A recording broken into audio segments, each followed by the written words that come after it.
Hi, I'm Chris and you're watching Proud to be Green.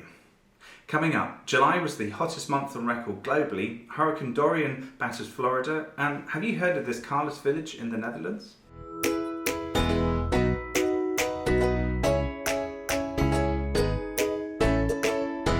According to the US National Oceanic and Atmospheric Administration, July 2019 was the hottest July on record, being 0.95 degrees Celsius warmer than the 20th century average of 15.8 degrees Celsius. The highest temperature above the Arctic Circle was the Swedish hamlet of Markosvinsa, which recorded a scorching 34.8 Celsius. Although meteorologists predict that 2019 won't take the title of the hottest year on record, we can all agree that is a pretty alarming figure.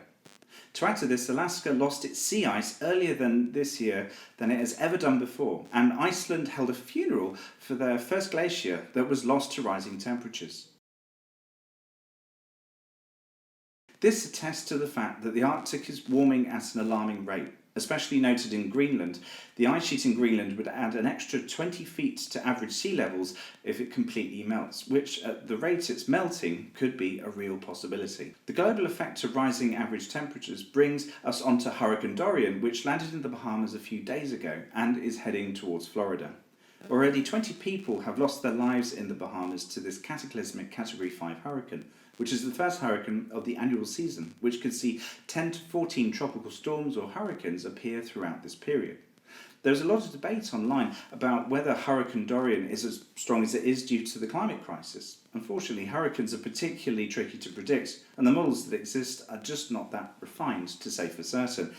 But there is a consensus that rising ocean temperatures could make the hurricanes wetter, and given our oceans are getting warmer, scientists are in consensus that there will be more flooding, which will pose a greater risk to lives and could be a worrying trend of hurricanes and tropical storms of the future. It's depressing, isn't it?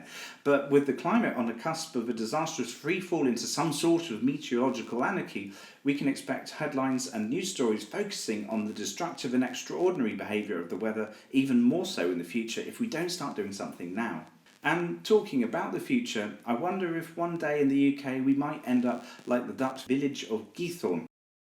This village without roads relies on a series of canals and paths which allow residents to cycle or walk to their destinations. Although in winter the canals have been known to freeze over, which makes for some interesting ice skating, a carless village is a fantastic idea. The carless society is a long way off, but let's imagine it looking something like Giethoorn. What do you think? Let us know in the comments.